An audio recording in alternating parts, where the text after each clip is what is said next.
परम प्रेममय जुगपुरुषोत्तम श्री श्री ठाकुर अनुकूल चंद्रेर रातुल चरणे जानाई आमार शतकोटी प्रणाम। जय गुरु सकल इष्टप्राण दादा मायरा। এই অতিরিক্ত গরমে আমরা তিনটি জিনিস কিন্তু অতি অবশ্যই খাওয়ার চেষ্টা করব। পরম দয়ালের বিধান অনুযায়ী আমরা যদি তিনটি জিনিস গ্রহণ করি তাহলে কিন্তু অতিরিক্ত গরমে নিজেদের শরীরকে সুন্দর সুস্থ রাখতে পারবো এবং ভালো থাকতে পারবো। কেননা এই প্রচন্ড গরমে প্রত্যেকটা মানুষের শরীর কিন্তু কাহিল হয়ে পড়ছে, আর এই অতিরিক্ত গরমে নিজেদেরকে সুস্থ রাখাটা কিন্তু বড় চ্যালেঞ্জিং এর। বর্তমানে দেখবেন প্রত্যেকেরই এই ঠান্ডা লাগার সমস্যাটা হয়েছে, প্রত্যেকেরই সর্দি কাশি এগুলো চলছে।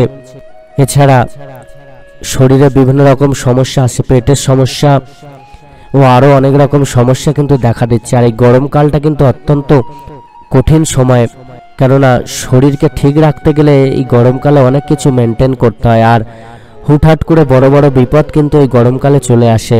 তাই তো নিজেদের শরীরকে সুন্দর সুস্থ রাখার জন্য সমস্ত প্রকার বড় বড় সমস্যা থেকে বাঁচার জন্য আমাদেরকে বেশ কিছু নীতি অবলম্বন করতে হবে এবং বেশ কিছু খাদ্য কিন্তু গ্রহণ করতেই হবে। পরম দয়াল যুগপুরুষোত্তম শ্রী শ্রী ঠাকুর অনুকূলচন্দ্র আমাদেরকে বাঁচার বিধান দিয়েছেন। মানুষ হওয়ার বিধান তো দিয়েছেনই, তিনি বাঁচার বিধান দিয়েছেন এবং বাঁচতে গেলে যা যা লাগে, কেমন ভাবে চলতে হয়, কোন খাবার গ্রহণ করতে হয়, সমস্ত কিছুই কিন্তু তিনি তার নীতিবিধির মধ্য দিয়ে আমাদেরকে স্পষ্ট করে বুঝিয়ে দিয়েছেন। পরম দয়াল আমাদেরকে স্বাস্থ্য সদাচার নীতি মেনে চলার বিধান দিয়েছেন। এই স্বাস্থ্য সদাচার নীতিগুলি কিন্তু যথাযথভাবে আমাদেরকে মেনে চলতেই হবে। এই স্বাস্থ্য সদাচার নীতিগুলি সম্বন্ধে আমরা আগেই আলোচনা করেছি, আপনারা অতি অবশ্যই ভিডিওগুলি দেখে নেবেন যে কেমনভাবে কোন কোন জিনিসগুলি অতি অবশ্যই মেনে চলতে হয়। স্বাস্থ্য সদাচার নীতি মানলে কিন্তু বহু রোগ এমনিতেই সেরে যায়। এই যে বর্তমানে হাইজিনের কথা বলা হচ্ছে, করোনার পর থেকে মানুষের মধ্যে একটা হাইজিনের ব্যাপার বেশি করে চলে এসছে, আগে অতটা ছিল না। তো পরম দয়াল কিন্তু আমাদেরকে 100 বছর আগে সেই হাইজিন মেনটেনের কথা বলে গেছেন। তিনি প্রত্যেকটা বাণীর মধ্য দিয়ে ছোট্ট ছোট্ট করে শিক্ষা দিয়েছেন। এরকম অনেক ছোট ছোট কর্ম যেগুলো আমরা জানি না, যার ফলে ভুল করে ফেলি এবং কঠিন রোগে ভুগতে থাকি, সেরকম কিন্তু বহু কথা তিনি তার স্বাস্থ্য সদাচার নীতির মধ্যে বলে দিয়েছেন। আপনারা অতি অবশ্যই অনুশ্রুতি গ্রন্থ একবার পড়বেন। অনুশ্রুতি গ্রন্থে স্বাস্থ্য সদাচার সম্বন্ধে প্রচুর বাণী রয়েছে, সেই বাণীগুলি একবার দেখবেন এবং সেইভাবে শুধরে চলবেন, সেই কর্মগুলোকে এড়িয়ে চলবেন, দেখবেন শরীর কতটা সুস্থ শান্ত থাকে। প্রত্যেকে ভালো থাকতে বাধ্য যদি স্বাস্থ্য সদাচার নীতিটা ঠিকভাবে পালন করেন। আর বড় বড় রোগ, পেটের রোগ, বিভিন্ন রকম সমস্যা থেকে কিন্তু সহজে মুক্তি লাভ সম্ভব। তো এই গরমে আমাদেরকে যে জিনিসগুলি মেনে চলতে হবে বা যে জিনিসগুলি খেতে হবে, চলুন আমরা একটু জেনে নেওয়ার চেষ্টা করি। এই গরমকালে কিন্তু অতি অবশ্যই আপনারা ব্রহ্ম মুহূর্তে পরম দয়ালের নাম জপটা আগে সবার প্রথম করবেন। এই নাম জপের যে কি পাওয়ার যারা করেন তারা হাড়ে হাড়ে টের পান। এই নাম জপ যদি ঠিকভাবে করা যায়, কি গরম কি শীত কি বর্ষা কোনো কিছুই আপনাকে স্পর্শ করতে পারবে না। কত রোগ যে এমনিতেই সেরে যায় তার ইয়াত্তার বাইরে। এই যে শব্দ তরঙ্গ, নাম জপের মধ্য দিয়ে যে শব্দ তরঙ্গ তৈরি হয়, এই শব্দ তরঙ্গে কত যে ব্যাকটেরিয়া রোগ জীবাণু ধ্বংস হয় তা আপনার ইয়াত্তার বাইরে। আমি আপনাকে 100% গ্যারান্টি দিতে পারি, আপনি যদি রোজ আধা ঘন্টা করে নাম করতে পারেন তাহলে সহজে কোনো কঠিন রোগ আপনাকে স্পর্শ করতে পারবে না। হার্টের সমস্যা দূর হবেই হবে, ব্রেন শক্তিশালী হবে, পাওয়ারফুল হবে, আপনার মেধা বাড়বে, বুদ্ধি বাড়বে, উপস্থিত বুদ্ধিতে আপনার কাছে কেউ পারবে না।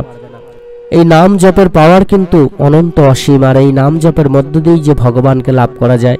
তাই নাম জপটা সবার আগে করতে হবে।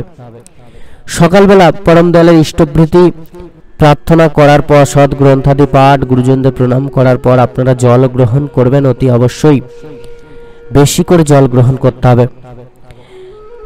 এই গরমকালে যত বেশি পারবেন কিন্তু জল গ্রহণটা করবেন, কেননা জল যত বেশি গ্রহণ করবেন তত আপনার শরীর সুস্থ থাকবে। এছাড়া সকালবেলা খালি পেটে কিন্তু থানকুনি পাতা খেতে ভুলবেন না। থানকুনি পাতা 7-8টা নেবেন, সঙ্গে পরম দয়াল বলছেন আখের গুড় এবং দুধ সহযোগে যদি আপনারা থানকুনি পাতা খেতে পারেন, থানকুনি পাতা খেয়ে নিলেন, তারপর আখের গুড় এবং দুধ যদি খান। তিনি আরো বলছেন অঙ্কুরিত ছোলার সাথে 2-1টা বাদাম। যাদের ইউরিক অ্যাসিডের সমস্যা তারা এটাকে অ্যাভয়েড করবেন, কিন্তু থানকুনি পাতা অতি অবশ্যই গ্রহণ করবেন। যাদের অলরেডি সমস্যা ধরে গিয়েছে, রোগ ধরে গিয়েছে, তাদেরকে তো সেই জিনিসগুলোকে বর্জন করতেই হবে, কিন্তু যাদের ধরেনি, এখনো পর্যন্ত সুস্থ আছেন, তারা এগুলোকে খান, তাহলে ওই রোগগুলো আর ধরবে না, কোনোদিন সহজে স্পর্শ করতে পারবে না। আমরা যেগুলো খেলে আমাদের শরীরে উপকার হয় সেই জিনিসগুলোকে কিন্তু বেশি গ্রহণ করি না, কিন্তু যেগুলো খেলে আমাদের শরীর দুদিনে নষ্ট হয়ে যায়, ঝাঁঝরা হয়ে যায়, সেগুলোই আমরা বেশি করে খাই। যেমন ফাস্ট ফুড খেয়ে দেখুন, প্রত্যেকটা মানুষই জানেন ফাস্ট ফুড খেলে শরীরে ক্ষতি হবে, কিন্তু সবথেকে বেশি ফাস্ট ফুডই মানুষ খেয়ে থাকেন। কিন্তু যে জিনিসগুলো খেলে আমাদের শরীরে উপকার লাগবে, এই যেমন ধরুন থানকুনি পাতা, প্রত্যেকে কিন্তু সেটা মেনে চলে না। পরম দয়াল যুগ পুরুষোত্তম রোজ বলেছেন সকালবেলা খালি পেটে থানকুনি পাতা খেতে হয়। এছাড়া তিনি যে ত্রিপালির খাওয়ার কথা বলেছেন, ত্রিপালি খেলে সুগার রোগ কন্ট্রোলে থাকে। যদি সুগার রোগ আপনার এখনো পর্যন্ত না ধরে, যদি আপনি এখনো পর্যন্ত সুগার থেকে বাইরে থাকেন, তো রোজ কিন্তু ত্রিপালিটা গ্রহণ করুন। ত্রিপালি খেলে সহজে সুগার আপনাকে স্পর্শ করতে পারবে না। যাদের ধরে নিয়েছে তাদের কথা বাদ দেন, তাদেরকে তো ডাক্তার দেখাতে হবে, ডাক্তারের ওষুধ খেতে হবে, ডাক্তারিভাবে তাদেরকে চলতে হবে।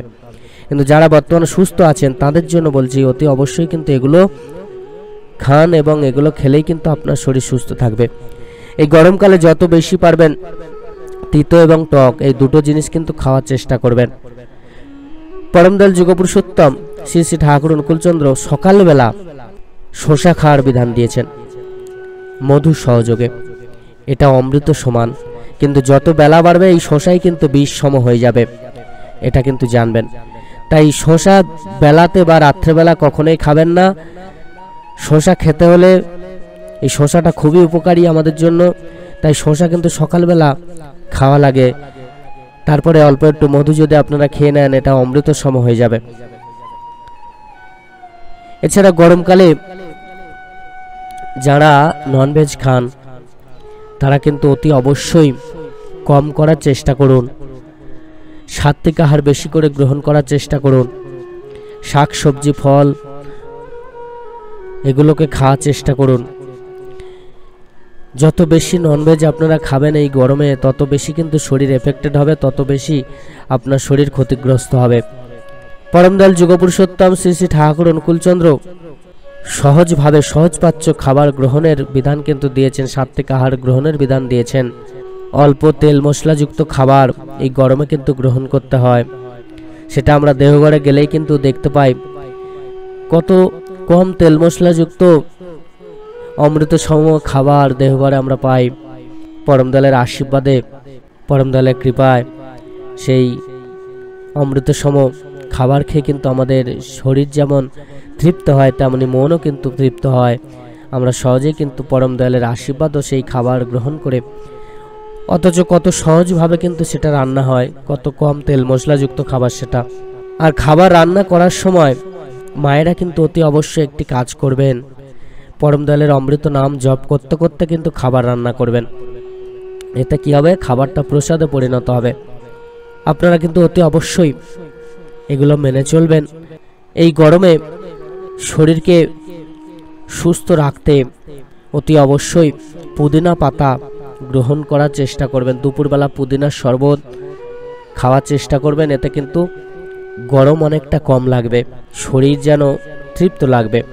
আর খুব করে কিন্তু যখনই সময় পাবেন নাম জপটা করতে ভুলবেন না।